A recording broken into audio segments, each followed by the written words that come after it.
las estamos grabando de manera que puedan quedar como un registro, el cual va a ser después organizado y publicado en en el canal, perdón, oficial de la universidad.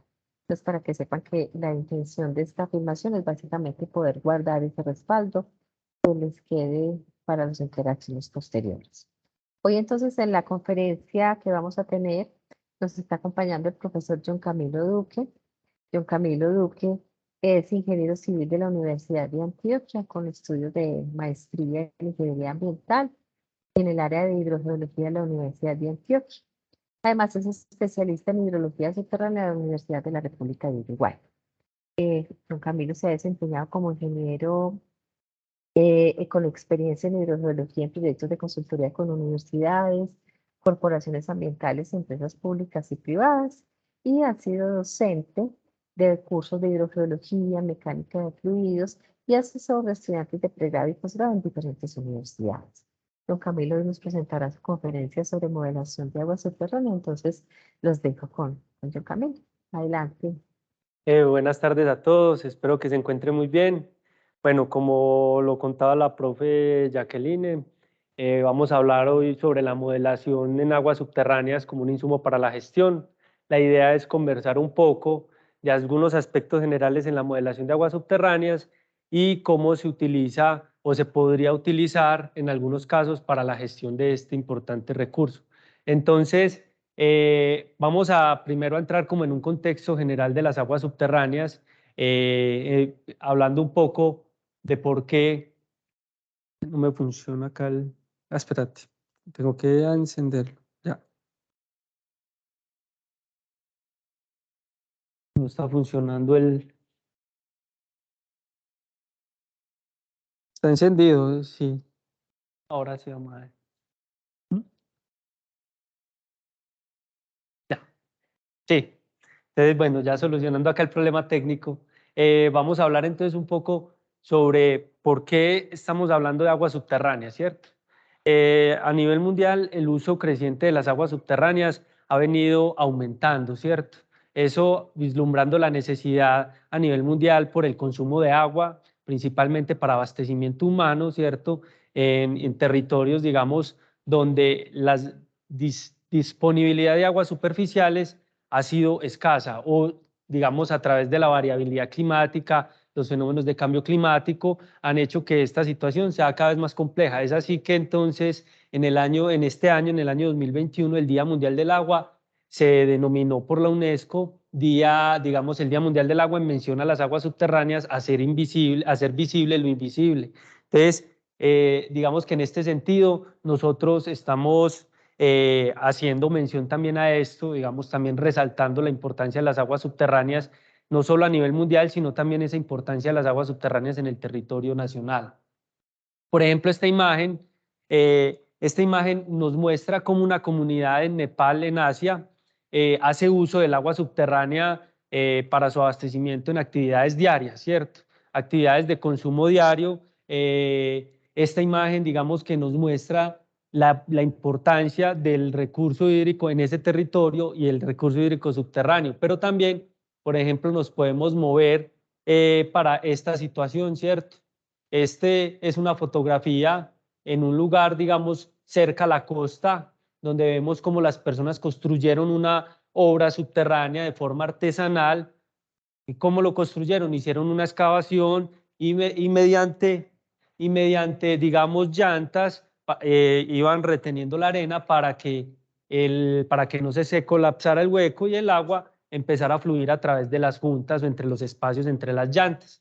Esto es un aljibe artesanal, un pozo artesanal que construyeron. Esto es localizado en el municipio de Camarones, en el departamento de La Guajira, lo cual nos contaba la comunidad en su momento cuando hablamos con ellos que de ahí personas, por ejemplo, este señor tenía que transitar cerca de 2 horas para recoger su agua y llevarla nuevamente a la comunidad. Entonces él nos contaba que hacía 1 o 2 viajes al día dependiendo de las necesidades del agua en el territorio. Entonces, no solo es en Nepal, ¿cierto? A veces pensamos que esas situaciones son lejos, pero no, está cerca de nuestro territorio, en este caso en el departamento de La Guajira, especialmente cerca al municipio de Riohacha. Esto es cerca a 20 minutos, media hora del municipio de Riohacha, la capital del departamento de La Guajira.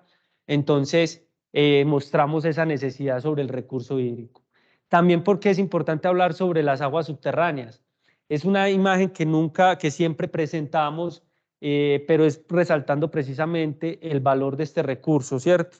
El agua en la tierra, si nosotros pensamos sobre toda el agua en la tierra, cerca del 97% del agua de toda la tierra es agua que está en los océanos, en los ríos, ¿cierto? Pero casi toda es agua salada, ¿cierto? O sea, cerca del 97% es agua que se encuentra salada. Solo un 3% es agua dulce, pero esa agua dulce, si nosotros cogemos ese 3%, este pedacito, ese 3%, y nos movemos hacia el agua dulce, ¿cierto? Entonces, y hacemos nuevamente un recálculo de ese porcentaje, encontramos que cerca de ese 3%, el 70% es agua dulce, pero se encuentra congelada, ¿cierto? En los glaciares o, digamos, en los casquetes polares. El otro 30% o el 29.7% corresponde a aguas subterráneas, ¿cierto? Entonces casi que ese 30% corresponde a aguas subterráneas, o sea, casi que el 30% de toda el agua dulce disponible del planeta, mejor dicho, el 30% del agua dulce del planeta es agua subterránea, solo el 0.3% corresponde a aguas superficiales. Cuando nosotros cogemos solamente es agua dulce, líquida, ¿cierto? Nosotros no esperamos que los casquetes polares ni los glaciares se descongelen y nos vamos y volvemos a hacer un cálculo y solo decimos, no, el agua dulce líquida del planeta, encontramos que el agua subterránea es por encima del 96% del agua dulce disponible del planeta, ¿cierto? Cerca del 97% del agua dulce líquida disponible del planeta. O sea que eso nos muestra la importancia de este recurso para poder empezar a, primero, reconocerlo, gestionarlo, ¿cierto? Y hacer una adecuada administración de él. Entonces, nosotros, ¿cómo podemos avanzar en el conocimiento del recurso hídrico subterráneo? Avanzamos en el conocimiento del recurso hídrico subterráneo a partir de, principalmente, de la investigación, ¿cierto? La investigación y la exploración.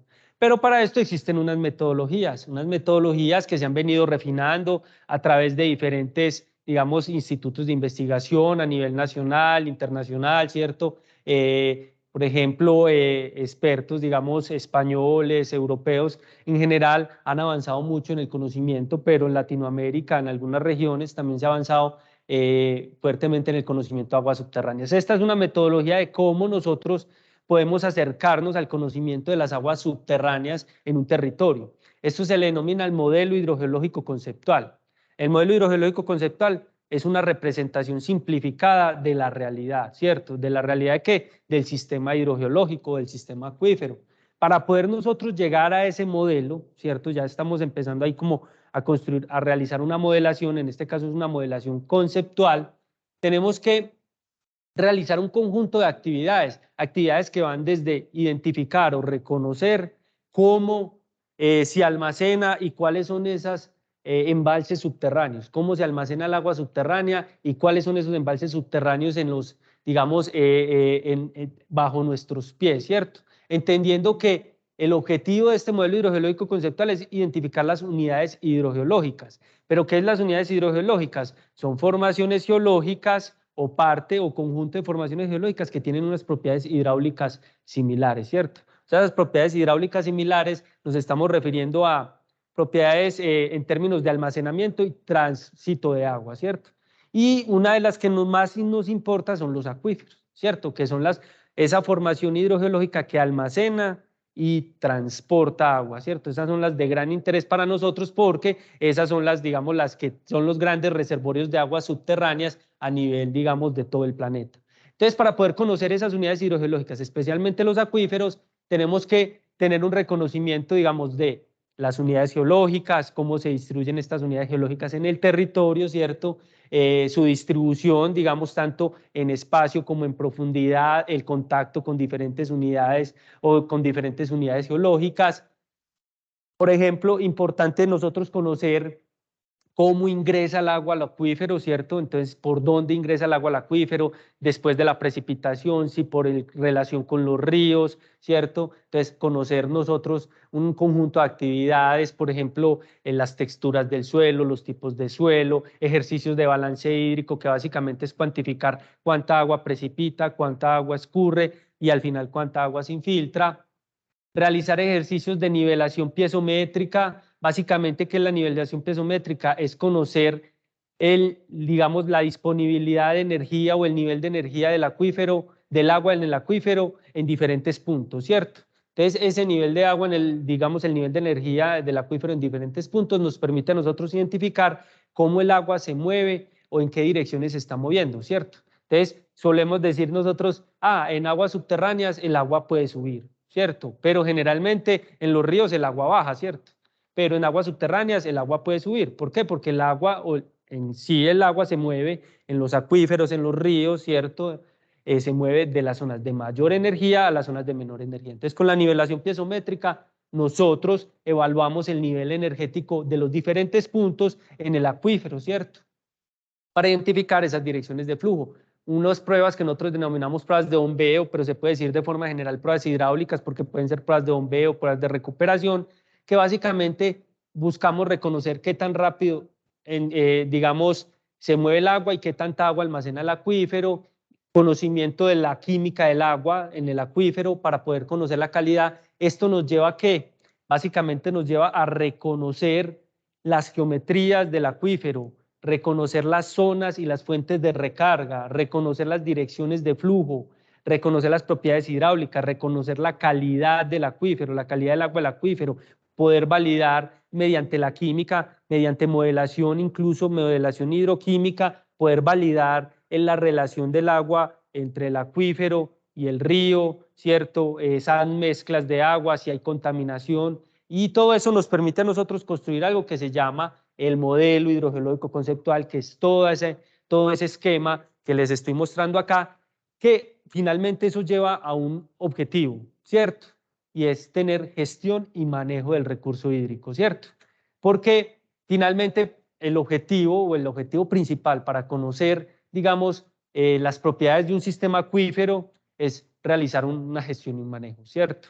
Sea porque se va a construir un túnel, sea porque se va a hacer una carretera, sea porque se va a hacer un puente, sea porque se va a hacer una mina o se está explotando una mina, ¿cierto? Porque tenemos presas de relaves, el contacto con el agua subterránea, las posibles filtraciones, ¿cierto? Todo eso que está alrededor nos permite a nosotros hacer gestión y manejo, pero si conocemos el acuífero, ¿cierto? Siempre y cuando conozcamos el acuífero. ¿Eso cómo lo representamos? ¿Cierto? Lo representamos generalmente un modelo conceptual se presenta mediante diagramas, bloques, esquemas que tratan de representar esquemáticamente cómo es el sistema hidrogeológico, ¿cierto? Por ejemplo, acá podemos ver, este es un caso de trabajo que he tenido la oportunidad de participar, es en el modelo hidrogeológico conceptual del Urabá antioqueño. Entonces podemos ver que es un sistema acuífero. Acá vemos, por ejemplo, los municipios que conforman el Urabá antioqueño, desde Carepa, Chiguorodo, Apartado, Turbo, todo lo que se denomina como el eje bananero del Urabá antioqueño. Ellos tienen un sistema acuífero muy importante, entonces ese sistema acuífero lo tienen que reconocer. ¿Por qué? Porque el objetivo, digamos, de reconocer ese sistema acuífero es para realizar una adecuada gestión, porque la industria bananera del territorio o la agroindustria del banano, las comunidades dependen principalmente del acuífero. Entonces se identifican, por ejemplo, cuáles son las direcciones de flujo, cómo se está moviendo el agua, por dónde ingresa el agua, cuál es esa relación con los ríos, esquemáticamente, ¿cierto?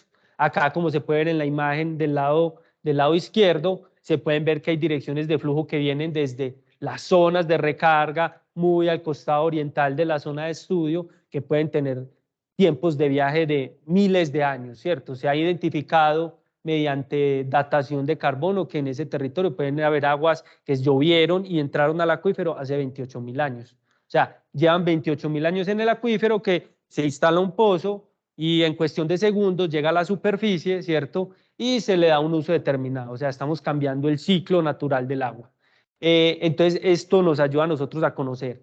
Además, es importante también conocer cómo se usa el agua, ¿cierto? En el modelo hidrogeológico conceptual es importante para hacer una adecuada gestión, cómo se mueve el agua, de dónde a dónde se mueve el agua, ¿cierto? Pero cómo se usa el agua, cuál es la calidad del agua, para qué se puede usar el agua, ¿cierto? Porque es muy importante también tener en cuenta que la calidad depende del uso que se le va a dar al agua subterránea, ¿cierto? O sea, no podemos calificar que el agua en un acuífero es mala porque tiene altas concentraciones de algunos iones o algunos elementos químicos, si naturalmente en el acuífero está en contacto con la roca, ¿cierto? Está en contacto con la roca, las rocas tienen minerales y entonces los minerales están formados por elementos químicos, entonces el agua va a adherir esos minerales o esos elementos, perdón, a su estructura y entonces el agua va a estar, digamos, va a tener alguna carga de algunos elementos que no necesariamente sea por contaminación antrópica, ¿cierto? Que tengan estos elementos. Entonces la calidad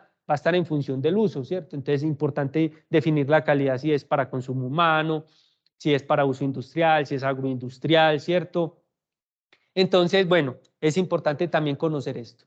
Pero entrándonos ya ahora sí un poco más como entonces al movimiento del agua y la modelación, vamos a mirar acá tomando un poco lo que en algún momento en un curso que tuve la posibilidad de participar, nos comentábamos y trabajábamos un poco alrededor de este, bueno, ¿cuántos años llevamos tratando de entender desde la hidrogeología cómo se mueve el agua? O sea, cómo se mueve el agua en un acuífero. Es complejo, ¿cierto?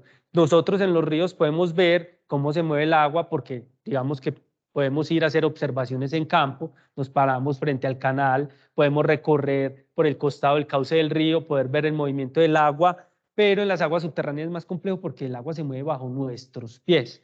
En este caso, nosotros, bueno, desde la hidrogeología se viene tratando de entender, por ejemplo, el movimiento del agua de los pozos, ¿cierto? Hacia los pozos. Cuando nosotros realizamos extracción de agua, cómo se mueve el agua hacia un pozo.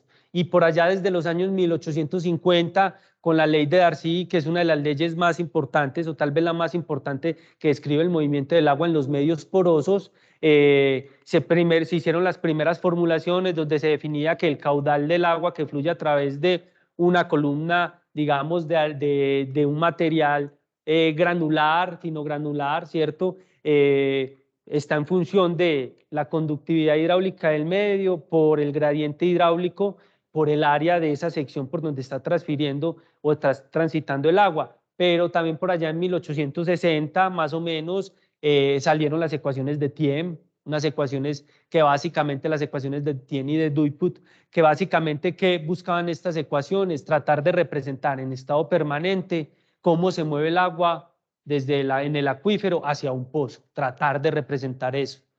Por allá en 1870 hasta 1920 empezaron, digamos, a hacerse esas aplicaciones y desarrollar nuevas ecuaciones de cómo se mueve el agua digamos, a los pozos.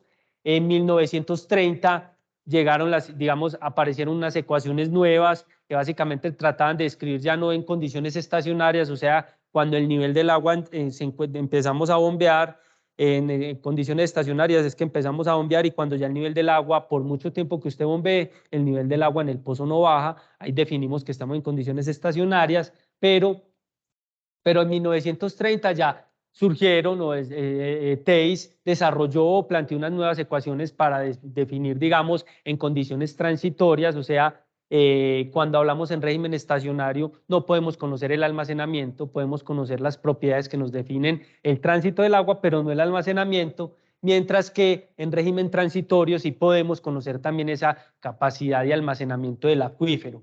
Estas fueron simplificadas por allá en los años 40, 1940, por Jacob, ¿cierto? Y venimos, digamos, implementando estas ecuaciones, aún se usan cuando realizamos ensayos de bombeo, aplicamos las ecuaciones de Theiss o las de Jacob, ¿cierto? Pero, y aún todavía existen preguntas de cómo se mueve el agua a los pozos, ¿cierto? Venimos más de un siglo tratando de entender cómo se mueve el agua a los pozos y todavía tenemos dudas, ¿cierto? Precisamente porque no podemos ver realmente el movimiento del agua porque está bajo nuestros pies. Se puede generar, a veces se genera turbulencia cerca al pozo, ¿cierto? Depende de la construcción del pozo, pero bueno, eso nos lleva a nosotros que existen diferentes herramientas que nos permiten a nosotros simular esas situaciones. O sea, nosotros tenemos esto en la situación real, un pozo, pero podemos mediante herramientas, software, aplicar, digamos, estas simulaciones, simular, tratar de representar estas condiciones que conceptualmente conocemos, llevarlas a una representación que describen un comportamiento mediante digamos, mediante la simplificación o aplicación de algunos conjuntos de ecuaciones, ¿cierto? Y métodos que ayudan a resolver esas ecuaciones. Entonces, ¿por qué nosotros modelamos? ¿Cierto? Para responder preguntas generalmente que nos llevan a este tipo de situaciones. Por ejemplo, nosotros tenemos un sistema acuífero y se va a construir un túnel o se va a hacer un proyecto en el cual se tiene contemplado un túnel. Entonces, ¿cuánta agua va a pasar a través de ese túnel, por ejemplo?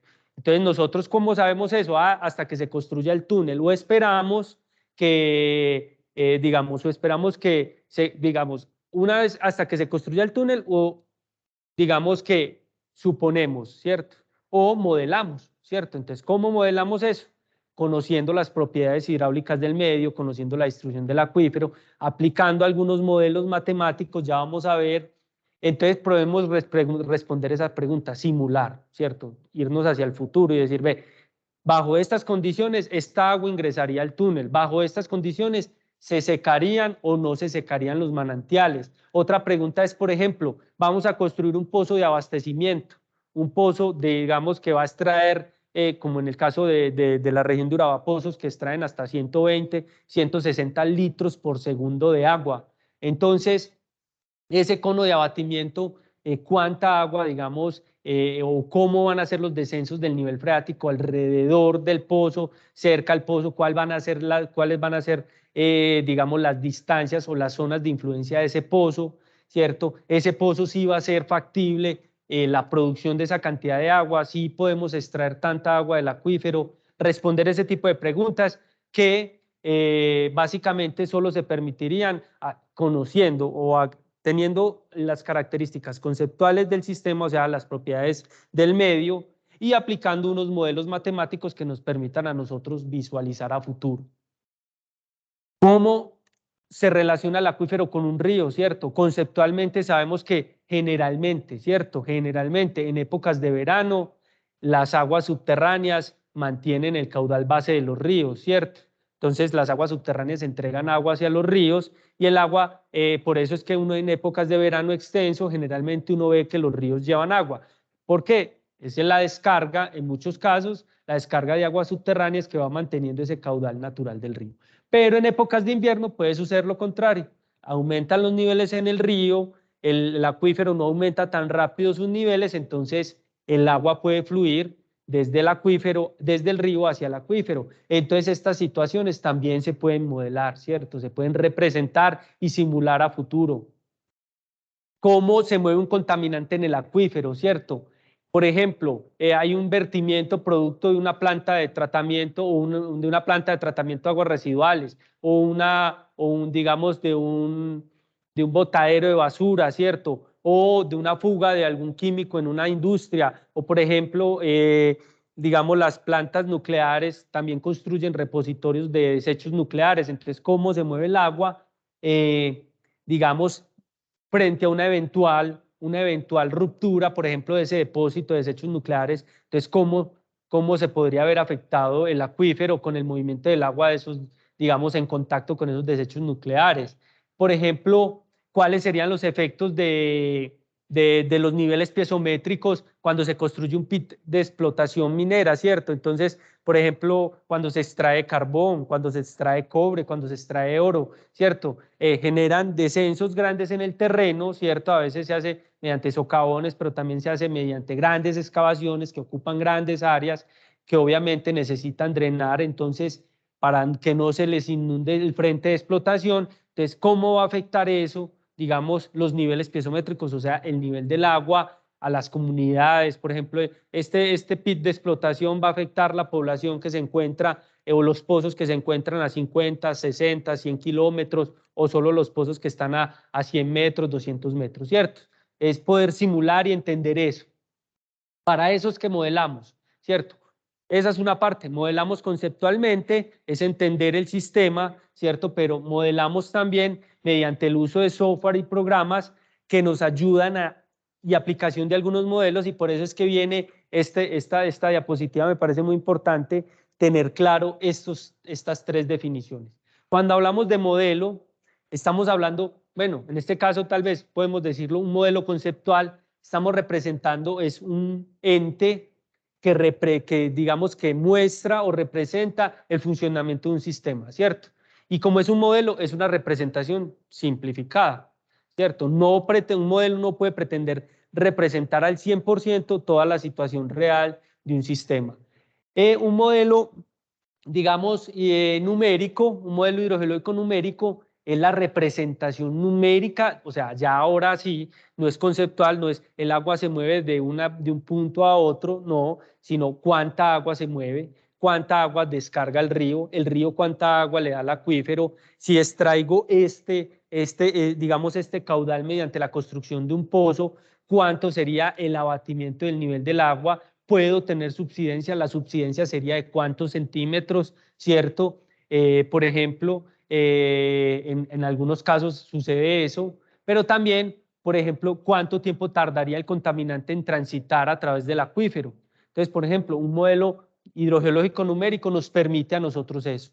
Y está un programa, los programas es donde nosotros básicamente, ¿qué hacemos? Utilizamos un programa, es un desarrollo matemático, un desarrollo computacional que trata de resolver, ¿cierto?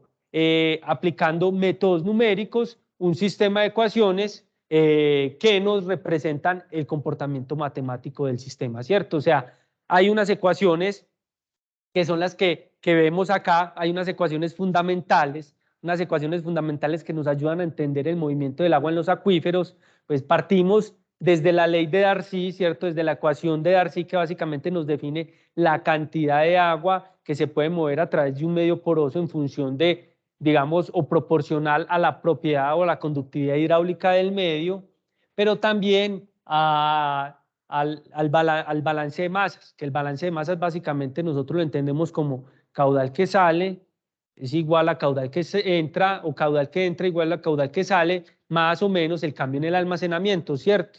O sea, estamos considerando que digamos, estas dos ecuaciones nos llevan, digamos, a una ecuación que nosotros, bueno, mediante algunos ejercicios hay, digamos, de matemáticos, de simplificación, reducción, ¿cierto? Llegamos a una ecuación que nos representa a nosotros el movimiento del agua en los acuíferos, que es denominada la ecuación general de flujo. Básicamente, ¿qué dice la ecuación general de flujo? Dice, el de flujo en los acuíferos, dice, vea, el movimiento del agua en un acuífero, está en función de la variación de los niveles piezométricos, ¿cierto? La variación de los niveles piezométricos por la propiedad hidráulica, ¿cierto? La variación de los niveles piezométricos por la conductividad hidráulica en cada una de esas direcciones. O sea, acá hay que pensar ya de manera infinitesimal, acá pensando un poco como para algunos que somos ingenieros, ¿cierto? Llevándonos esto a un volumen pequeñito que nosotros denominamos volumen elemental, ¿cierto? Pues entonces pensamos en esa solución a un pedacito muy chiquitico, aplicamos esta ecuación y es la variación del nivel piezométrico por la conductividad hidráulica en ese volumen infinitesimal, por la variación también del nivel piezométrico en la siguiente dirección, o sea, en la dirección X, en la dirección Y, en la dirección Z, ¿cierto? Por la conductividad hidráulica en cada una de esas direcciones, entendiendo que podemos tener una conductividad hidráulica en una dirección, una conductividad hidráulica en otra dirección, una conductividad hidráulica en la tercera dirección, ¿cierto? Y eso nos lleva a que el medio puede ser heterogéneo, ¿cierto? Y anisotrópico. Pero si el medio fuera homogéneo e isotrópico, tendríamos que la conductividad en todas las direcciones sería igual, ¿cierto? Pero eso es igual ¿a qué? Al cambio, digamos, de los niveles piezométricos en el acuífero, ¿cierto? Respecto al tiempo por el coeficiente de almacenamiento, por la capacidad de almacenamiento de ese acuífero o de ese volumen infinitesimal que estamos hablando, que es un volumen elemental. Y esto, digamos que está en función de algunos elementos adicionales, ¿cierto? Porque acá estamos hablando solo, consideramos el acuífero como como esa formación, digamos que almacena, transporta agua, ¿cierto? Pero y estamos resolviendo el movimiento del agua y cuánta agua se almacena. Pero entonces, ¿dónde entran los pozos? ¿Dónde entran los ríos? Porque los acuíferos se relacionan con los ríos, se relacionan con los lagos, se relacionan con el mar en algunos casos, ¿cierto? Entonces, cuando realizamos extracciones, todos esos elementos entran en lo que nosotros denominamos esta R. Esta R es crítica, digamos, en los casos de modelación, pensando en la modelación, digamos, matemática como parte fundamental, digamos, de esta presentación. Y esta R está en función de unas fronteras que nosotros definimos, ¿cierto? Entonces existen fronteras de carga definida, básicamente que nosotros definimos el nivel piezométrico. En esa frontera decimos, vea, en este punto el acuífero siempre va a tener este nivel piezométrico, que se conoce condición Dirichlet, ¿cierto? O están las fronteras dependientes donde el flujo depende de la carga, ¿cierto? Que son las fronteras Cauchy. Básicamente es, ve, ¿cuánta agua me entra por esta frontera? Por ejemplo, una frontera en contacto con el acuífero, o por ejemplo, un acuífero en contacto con otra roca. Entonces, por esa frontera, que es ese contacto entre las dos rocas, una que es acuífero y la otra que tal vez no es, más es una zona de tránsito, ese contacto estaría en función de los niveles piezométricos, o sea, la variación del nivel del agua en el acuífero y la variación o la energía del agua que viene entrando, y eso me definiría el caudal que entra. Y están las fronteras, digamos, de flujo definido, caudal definido, que son las condiciones que se conocen como condición Newman, que básicamente estas están en funciones, por ejemplo, yo defino un caudal, y ese caudal es, por ejemplo, el pozo. Un pozo es una condición Newman, ¿cierto? Porque yo digo, ve, este pozo extrae tantos metros cúbicos de agua, ¿cierto? Entonces, eso hace parte, digamos, como esencial, digamos, de la modelación matemática. Pero para modelar, como en todos los, digamos, en todos los protocolos y en todos los ejercicios de modelación, existe un paso a paso. Este no es la excepción, ¿cierto? Acá les presento una, digamos, una forma, digamos, de realizar esa modelación matemática, ¿cierto? Primero, lo primero es, bueno, una de las cosas que uno tiene que tener claras en la modelación es tener clara qué pregunta vamos a responder, ¿cierto? Vamos a responder, por ejemplo, ¿cuánta agua entra al túnel, por ejemplo, para la desviación de una hidroeléctrica? ¿Cuánta agua va a entrar al pit de explotación? O, por ejemplo, ¿qué va a pasar en el acuífero si yo doy concesiones de agua y permisos de concesiones de agua? ¿Cuánto va a bajar los niveles freáticos? ¿Hasta qué punto voy a poder dar agua subterránea, ¿cierto?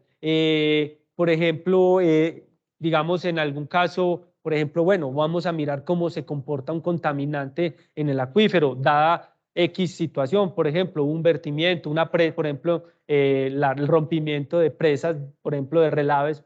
Hay casos particulares como los que han sucedido en Brasil, en España, ¿cierto?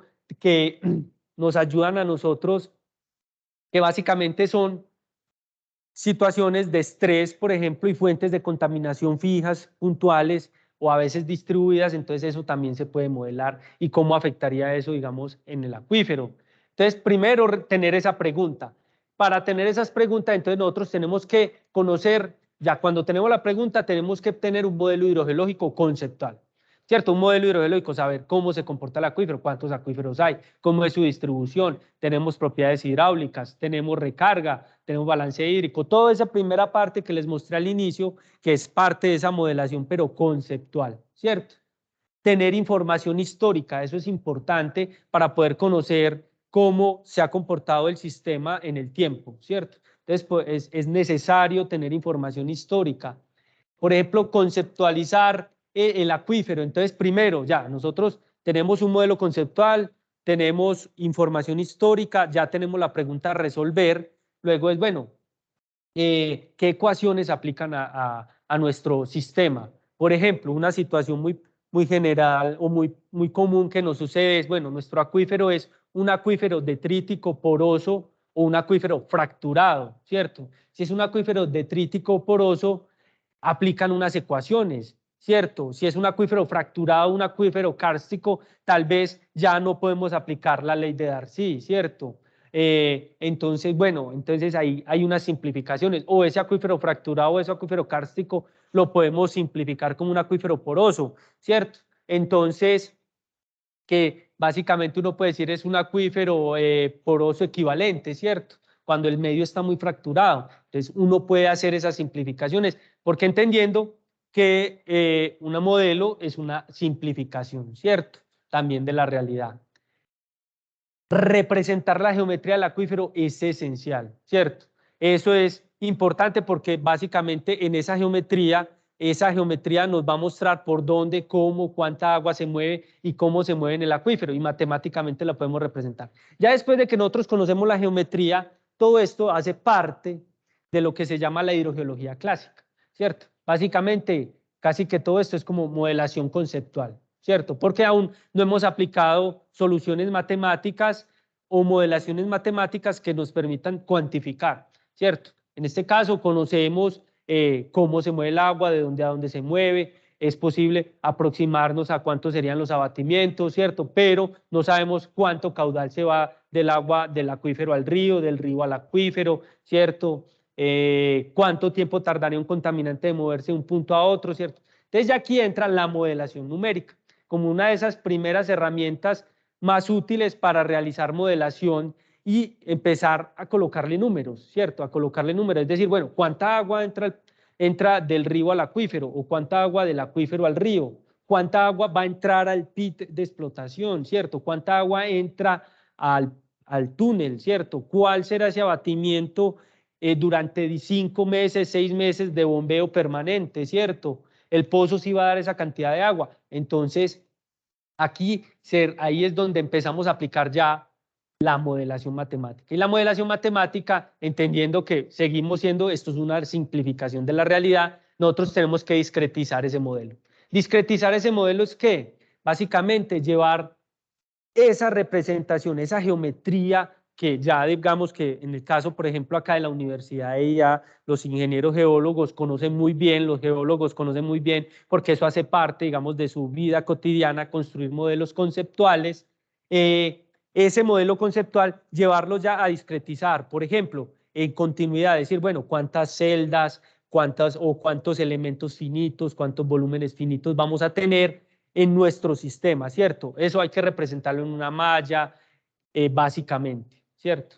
¿Por qué? Porque esa malla nos va a decir, vamos a definir un conjunto de nodos y cada uno de esos nodos vamos a resolver esas ecuaciones matemáticas. Y discretizamos, aplicamos las fronteras, reconocemos cuáles son las fronteras, si tenemos pozos, si tenemos ríos, si tenemos lagos, si tenemos el mar, si tenemos contacto con otras formaciones geológicas, aplicamos calibración, ¿cierto? Calibramos, o sea, es lo que nosotros tenemos en el modelo se está pareciendo a lo que nosotros medimos en el tiempo. O sea, eso, digamos, esa información histórica se está ajustando. Entonces yo modelo y miro, lo que modelé es similar a lo que estoy midiendo en el tiempo, a la información histórica. Si eso se me ajusta, digo, el modelo está calibrado y ya puedo empezar a operar el modelo y empezar a simular. Ya listo, el modelo se me ajustó, por eso ya podemos empezar a hacer simulaciones a futuro. O sea, por ejemplo, ahí sí podemos responder esa pregunta. ¿Cuánta agua entraría al túnel si construimos un túnel bajo estas y estas condiciones? O si no logramos calibrar, tenemos errores muy grandes, tenemos que volver a replantearnos el modelo conceptual, replantearnos las ecuaciones, replantearnos varios de estos elementos y seguir el proceso de calibración. Entonces, esto es un proceso, digamos, cíclico, ¿cierto? Entonces, acá de forma general podemos ver, ¿cierto? Podemos ver que esta es como la representación, digamos, de la geometría de un sistema acuífero. Entonces vemos las capas, cómo esas capas se representan mediante una discretización, o sea, mediante celdas. Por ejemplo, podemos ver a mano derecha, ¿cierto? Por ejemplo, una cuenca, digamos un acuífero que tiene una extensión de una cuenca, por ejemplo, en este caso, cómo tenemos zonas con diferentes conductividades hidráulicas, cómo eso se representa mediante celdas. ¿Y qué quiere decir cada una de esas celdas? Que en cada una de esas celdas se va a resolver matemáticamente esa ecuación que yo les mostré hace un rato, ¿cierto? Vamos a calcular el flujo en ese volumen que va a ser esa celda, ¿cierto? Vamos a calcular el flujo en la dirección X, en la dirección Y, en la dirección Z, vamos a calcular el almacenamiento y cómo cambia en cada una de ellas, ¿cierto? Y cómo pasa el agua entre celda y celda. Entonces, digamos que por eso es que nosotros para resolver estos problemas necesitamos computadores, porque vamos a resolver tantas veces esa ecuación como celdas tengamos. Entonces, no solo en planta, sino también en profundidad. Entonces, podemos ver cómo se discretizan, por ejemplo, esas capas en profundidad, teniendo en cuenta la conductividad hidráulica del sistema, ¿cierto? Miren que podemos ver que esas capas están buzando en una dirección. Esto también hace que los modelos sean cada vez más complejos. Este, por ejemplo, es un caso de la modelación del acuífero del Urabá antioqueño, ¿cierto? Entonces vemos, es un sistema donde tenemos que en color café son zonas que nosotros denominamos, digamos, no aptas o que pueden tener una característica de no almacenar, pero no transitar agua, pero lo que está en color azul, azul claro, azul oscuro, corresponde a agua, a zonas que son potenciales de tránsito de aguas subterráneas, y todo esto, miren la complejidad de este sistema, miren, si ven, este es el sistema acuífero del Urabá, ven cómo es su complejidad en cortes transversales, ¿cierto?, longitudinales, pero también, entonces, cómo eso lo llevamos a simplificar, ¿cierto? Entonces, esto sigue siendo una simplificación, el modelo conceptual sigue siendo una simplificación de la realidad. Cuando llevamos al modelo numérico también sigue siendo una simplificación, porque esta complejidad, llevarla tal cual a un modelo matemático, puede tener complejidades, digamos, a la hora de la modelación. Entonces también hay que buscar, que es una de las, digamos, de los principios, y es no necesariamente entre más complejo sea el modelo, quiere decir que mejores resultados dé. Entonces, por ejemplo, las fronteras, cómo nosotros definimos las fronteras en un modelo, ¿cierto? Entonces, por ejemplo, en un acuífero, cómo se relaciona el acuífero con el río, si el agua entra del río al acuífero, del acuífero al río, eso se tiene que definir en el modelo, se tiene que definir esa relación acuífero-río, unas propiedades particulares entre esa zona de contacto entre el río y el acuífero. Por ejemplo, entre las diferentes capas, por ejemplo, entonces, por ejemplo, acá vemos estas fronteras. Por ejemplo, esta es una frontera que nosotros denominamos GHB, pero básicamente es una frontera que que se denomina una frontera Cauchy, porque es una frontera que define que el flujo depende de la carga. O sea, que estoy definiendo que esta zona que está aquí adentro de lo verde, esto que está dentro de lo verde, esto que está dentro de lo verde es mi acuífero, lo que voy a modelar, pero esta línea verde, estoy diciendo, ojo, a través de esa línea verde está entrando agua, y esa es una frontera Cauchy, ¿cierto? O sea, que depende del flujo. El flujo depende de la carga. Entonces, ¿cuánta agua va a entrar? Dependiendo de la diferencia de carga entre el acuífero y el nivel exterior. Los ríos, entonces miren los ríos por acá, miren los ríos del acuífero, se definen, esas son fronteras, mire que se definen. Acá tenemos, por ejemplo, esto amarillo son los humedales. También los humedales se pueden definir, es una frontera. Hay humedales que dependen de aguas subterráneas, tanto porque reciben o le dan agua a los acuíferos, ¿cierto? Hay una relación estrecha en muchos humedales entre los acuíferos y los humedales. Entonces, por ejemplo, esta línea roja que ustedes ven acá se definió en este caso como una frontera que se define, digamos, una frontera en condiciones de carga constante, porque este es el límite con el mar, ¿cierto? Entonces es una carga constante. Asumimos, uno puede asumir que el nivel del mar es constante, aunque sabemos que puede variar unos centímetros en diferentes periodos del año, pero puede uno asumirlo en este caso para efectos de la modelación que es constante. Entonces miren cómo esas fronteras, toda esa complejidad que es esa R en la ecuación de modelación se lleva, digamos, como a estos elementos, ¿cierto?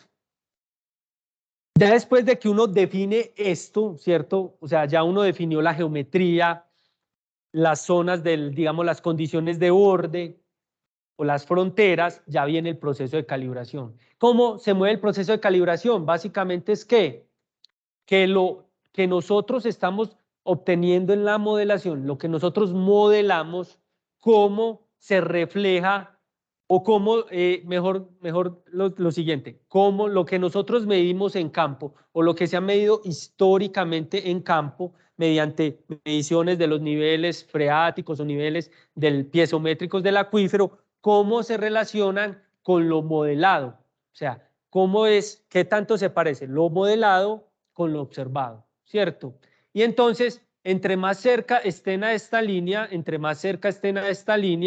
Eso quiere decir que entre más cerquita, más ajustadito esa línea, quiere decir que son muy parecidos, pero obviamente sigue siendo un modelo, ¿cierto? Sigue siendo un modelo, no vamos a tener una representación exacta, digamos, exacta de que el modelo me está representando exactamente lo que usted está midiendo en campo. Eso va a ser imposible. Y si ustedes en algún momento logran ver un modelo que todos los puntos están alineados a esa línea, quiere decir que hay que tener cuidado, ¿cierto? Porque no es de confianza. Entonces, cuando nosotros llegamos ya a unas condiciones, digamos, aplicando algunos criterios matemáticos, estadísticos, y uno dice, bueno, ya llegué como a unas condiciones de calibración donde puedo tener unos coeficientes de correlación aceptables, ¿cierto? Y digo, bueno, el modelo está calibrado.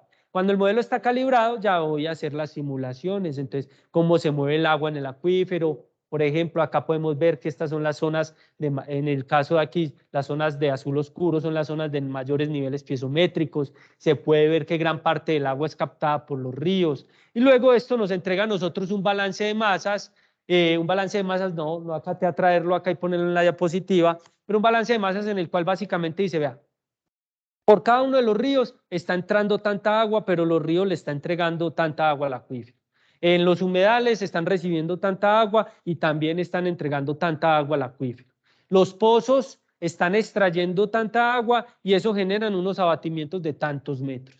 Y eso van siendo insumos, miren que ya estamos generando insumos para una adecuada gestión, porque entonces en este caso esto se le entrega a Corpuraba, que es la corporación encargada, digamos, de la gestión del recurso hídrico en esa subregión, y básicamente ellos dicen, listo, ya sabemos cuánta agua, hasta qué punto nosotros podemos dar concesiones de agua porque el descenso del nivel del agua va a ser de tantos metros, estamos considerando esto, si bajamos tantos metros los ríos no se secan, o si bajamos desde cierto punto en adelante vamos a tener problemas con los ríos, ¿cierto?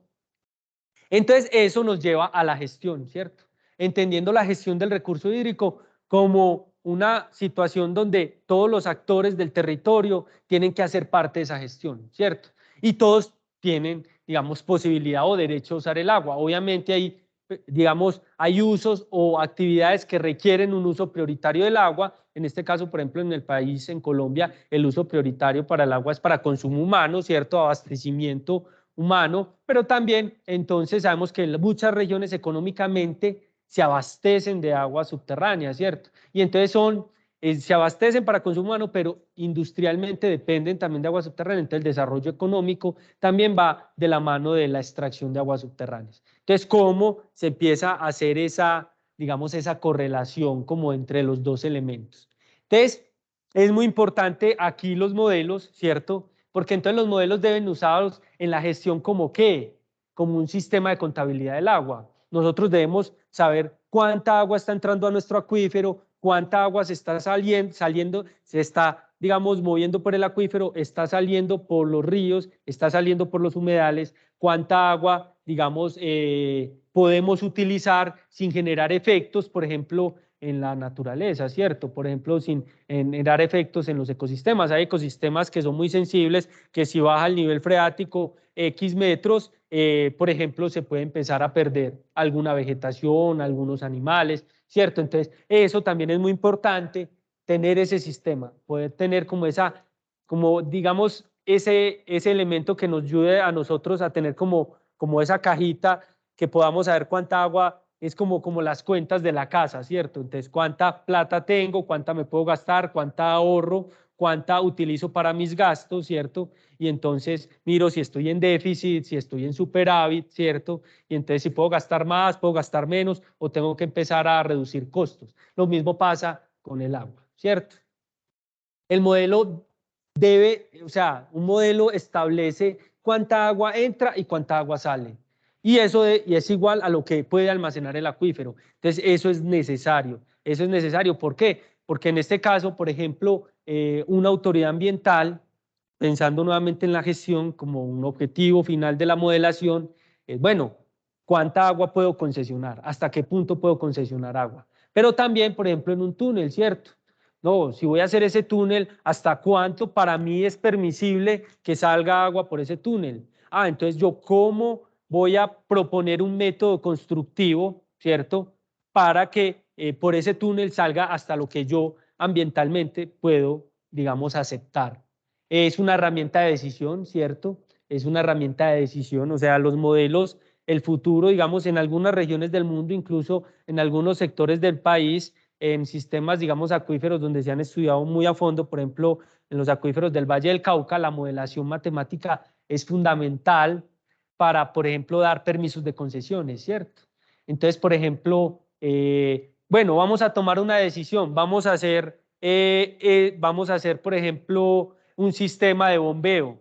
Entonces, ese sistema de bombeo, si es factible, no es factible, vamos a impermeabilizar ese territorio porque vamos a hacer un parqueadero, vamos a crecer, vamos a permitir que los municipios crezcan hasta ciertas zonas, entonces va a generar impermeabilización, contaminación, entonces eso es permitido. Si permitimos que el crecimiento se dé, eso va a conllevar a extracción de agua si no tenemos sistemas de acueducto, entonces eso nos ayuda a tomar decisiones, la modelación, ¿cierto? Comparar alternativas, poder simular alternativas. Volvemos otra vez al túnel. Un túnel, por ejemplo, con construcción mediante voladuras, por ejemplo, o un túnel construido con tuneladora, un túnel a presiones negativas, ¿cierto? O sea, cómo esto nos puede ayudar evaluando diferentes alternativas.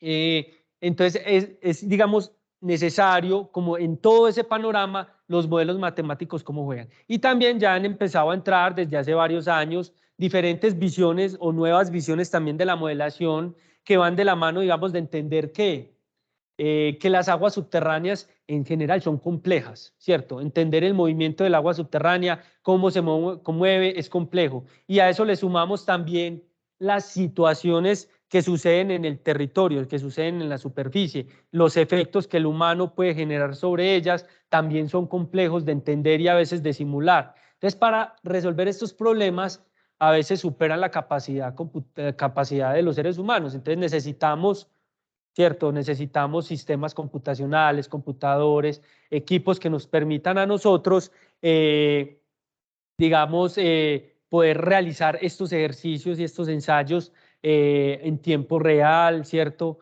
Y poder, digamos, plantear soluciones a futuro. Entonces vienen, digamos, modelos de manejo integrado del agua, ¿cierto? Administración o gestión integrada del agua subterránea, donde básicamente que mezclan estos modelos, mezclan elementos que van desde lo conceptual, pero también hasta lo matemático, ¿cierto? Pero van de la mano también con las situaciones reales, por ejemplo, de toma de decisiones.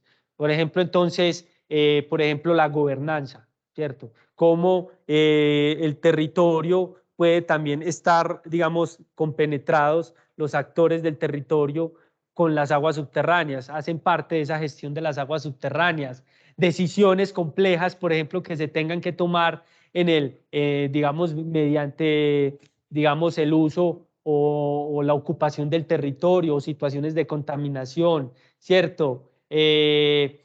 Los tomadores de decisiones tienen un rol importante, entonces empiezan a jugar todos esos elementos, todos esos parámetros que van sumándole también a la modelación y entonces ya no nos quedamos solo en una modelación por acá matemática, sino que también empezamos a involucrar situaciones, digamos, que ya no son tanto de la física del acuífero, cómo se comporta físicamente el acuífero frente a una situación, sino también frente a decisiones que se tomen en el territorio, ¿cierto? Entonces, eso nos lleva, digamos, a diferentes visiones de modelos. Ya pasamos de modelos no solo matemáticos, sino modelos estadísticos, modelos, digamos, de aprendizaje, de Machine Learning, por ejemplo, ¿cierto? Donde estos modelos van aprendiendo, ¿cierto? Van aprendiendo frente a diferentes situaciones, entonces ya empiezan a ver situaciones de probabilidad, si aplico esto, ¿qué pasaría? Si aplico esto, ¿qué pasaría? ¿Cierto? Y empezamos, digamos, unos modelos que van aprendiendo en el tiempo. Otros modelos, digamos, obviamente, digamos que al denominar el agua subterránea como un recurso, se le está denominando también el signo peso, ¿cierto? O sea, tiene un valor no solo para su uso, consumo, sino también para su extracción. Entonces, todo esto, estos modelos hidroeconómicos también tratan de definir un costo, ¿cierto? Un costo no solamente, bueno, cuánto cuesta sacar el agua, sino también un costo ambiental, que a veces, digamos, ya desde los análisis de evaluación económica, digamos, de los daños o de los impactos, se pueden definir en costos de millones de pesos, millones de dólares, ¿cierto? Frente a algunas situaciones. Pero entonces estos modelos que también implican todo lo que nosotros conocemos desde la física de los acuíferos, la geología, la topología, ¿cierto? La hidrología, la hidráulica del acuífero, cuánta agua almacena, cómo se mueve el agua. Incluso muchos de estos modelos resuelven matemáticamente la física del acuífero, ¿cierto? O sea, modelos matemáticos, modelos numéricos que se integran ya a situaciones económicas, ¿cierto? Conocer las características económicas del territorio, cuánto cuesta extraer agua, cuánto cuesta, por ejemplo, el uso de agua superficial y el uso de aguas subterráneas, que es más rentable, la interacción con la infraestructura que hay en el territorio, ¿cierto?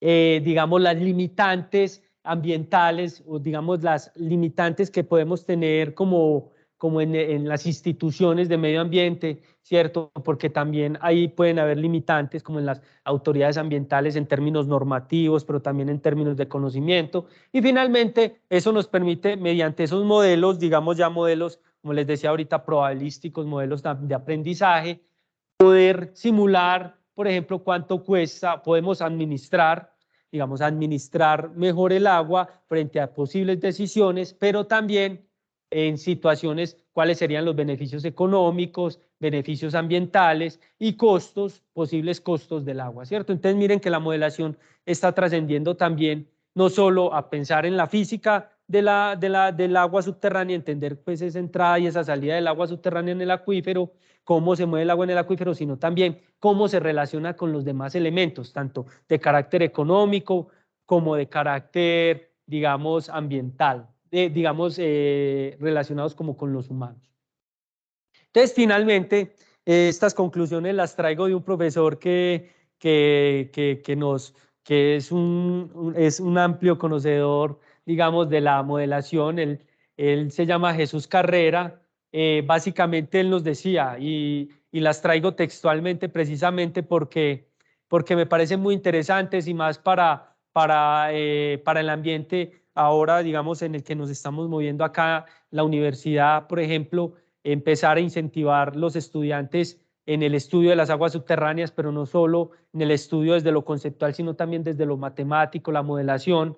La modelación es, como lo plantea el profesor Jesús Carrera, hay que jugar con los modelos, hay que jugar, ¿cierto? Jugar es, vamos a suponer un acuífero y empecemos a mirar qué pasa si yo hago esto, qué pasa si yo hago esto, cómo obtengo esto, ¿cierto? ¿Qué pasaría si el río tiene un nivel de tal altura? ¿Qué pasa si pongo 50 pozos, ¿cierto? Empezar a jugar, conocer, digamos, disfrutarlos. Los modelos hay que disfrutarlos a pesar de que pueden ser en algunos casos frustrantes, ¿cierto? Generalmente la modelación en sí es frustrante cuando uno no logra obtener resultados rápidamente, pero cuando ya usted logra calibrar y ejecutar el modelo es satisfactorio, ¿cierto? Básicamente, ¿cómo se adquiere la confianza en la modelación? Ensayo, error, hay que practicar, ¿cierto? Así es que la curva de aprendizaje en la modelación generalmente es lenta al inicio, pero llega un punto donde ya usted tiene, digamos, un bagaje en cómo los posibles problemas, cuáles son las principales, digamos, fallas que presenta el modelo. En este caso, por ejemplo, hay ahora una amplia gama de modelos para usar, ¿cierto? Tanto unos digamos, de uso libre, otros comerciales, pero básicamente la filosofía es la misma, ¿cierto? Y es más o menos lo que les he tratado como de contar hoy, ¿cierto? También lo plantea que me parece muy curioso, pero de alguna manera tiene un poco de razón, ¿cierto? Jesús Carrera dice, bueno, los modelos en cierta medida son incluso más aportantes como una herramienta de aprendizaje. ¿Por qué? Porque los modelos, para usted poder, una persona que vaya a aplicar un modelo, tiene que reconocer toda la información hidrogeológica que se tenía, ¿cierto? O sea, tenemos que conocer la geología, los sistemas acuíferos, cómo se mueve el agua, la química, ¿cierto? Para poder implementar ese modelo, ¿cierto? Entonces el modelo básicamente nos va a compilar todo lo que nosotros conocemos, ¿cierto? Lo que se conoce de ese acuífero va a ser como, como un elemento de llegada de toda esa información, ¿cierto? Que va a condensar. Entonces, nos va a ayudar a aprender y generalmente, él lo dice, bueno, muchas veces, muchas de las decisiones, eso sí es claro, muchas de las decisiones que se tienen que tomar, por ejemplo, en un sistema acuífero, generalmente no requieren de modelación, muchas, ¿cierto? Pero cuando hablamos de situaciones hacia futuro, sí es necesario modelar porque tenemos que simular, o sea, mirar hacia el futuro. Y básicamente esto es esencial, esencial y nos lo decía el profesor, es importante no solo el disfrute, el jugar, también frustrarnos con la modelación, como todo, ¿cierto? Pero hay que estudiar, ¿cierto? Hay que estudiar, hay que leer libros, buscar libros de modelación, tutoriales, los manuales de los modelos, entender la matemática. Cuando uno logra entender esa ecuación general de flujo, la logra entender sin necesidad de ser el mayor experto en modelación, en matemáticas, ¿cierto? O en ecuaciones diferenciales. Si logras entender esa ecuación, sabes hasta qué punto puedes definir o pedirle a un modelo, ¿cierto? Y el modelo es como ese punto de llegada. Entonces, esto era como más o menos lo que traía como para contarles hoy en esta charla. Creo que, bueno, no sé si tienen preguntas o comentarios como al respecto. Gracias, don Camilo. Bueno, al respecto hay dos preguntas. Me van a disculpar en aras del tiempo. Vamos a pedirle, don Camilo, unas respuestas muy concretas, muy puntuales, para poder pues, respetar el tiempo de la reunión. Entonces, voy a leer las preguntas de forma textual. Nos la hace Víctor Márquez, nos dice, ¿cómo se cualifica el grado de fracturamiento de un acuífero de este tipo para que sea equivalente al de un medio poroso? Bueno, esa es una pregunta bastante compleja, pero digamos que, bueno, eso depende de la escala, ¿cierto? Cuando nosotros estamos hablando de escalas pequeñas, donde una fractura puede tener influencia importante en nuestro modelo, no podemos hablar de un medio poroso. Pero si ya tenemos escalas, digamos, de menor detalle, de cientos de kilómetros, es posible que ese medio fracturado, esa fractura, pueda ser equiparable como si fuera un poro en el sistema, ¿cierto? Entonces eso depende mucho de la escala. Digamos que no hay una regla general para definir esto, está más en función de la escala y del conocimiento hidrogeológico que se tenga como del territorio. Bueno, y la otra pregunta que también nos la hace Víctor es, teniendo costos de extracción muy elevados, ¿justificaría que se lleve a cabo esta acción incluso cuando el posible abastecimiento beneficia a una comunidad realmente necesitada? Sí, o sea, esa es una de las preguntas más complejas que incluso hemos tratado con los estudiantes en clase y es, bueno, por ejemplo, en San Andrés Islas se realiza desalinización de agua del mar, ¿cierto? Pero ¿por qué allá se hace desalinización de agua del mar? Porque económicamente es rentable, porque los hoteles tienen cómo costear la desalinización, ¿cierto? Entonces, la pregunta ahí es, bueno, para el abastecimiento de una comunidad, esos costos se podrían conllevar, ¿cierto? Estamos hablando de un bien vital, ¿cierto? Que es el agua. Entonces, en territorios como la Guajira, en territorios como el Urabá, en territorios, por ejemplo, como la costa, en partes de sectores de la costa atlántica, puede ser más viable extraer aguas subterráneas, económicamente es puede ser un poco más económico que, por ejemplo, desalinizar el agua de mar, por ejemplo. Entonces, sí, dependiendo de los costos, hay diferentes alternativas. Listo, bueno, John Camilo, entonces queremos darle las gracias a John Camilo por compartir la experiencia, la presentación y les agradecemos a ustedes por la asistencia. Recuerden entonces nuestra conferencia mañana con Teresita a 3 de la tarde en Zúñiga y al final nuestras charlas todas van a quedar en el canal de la universidad. Entonces, John Camilo, asistentes, muchas gracias.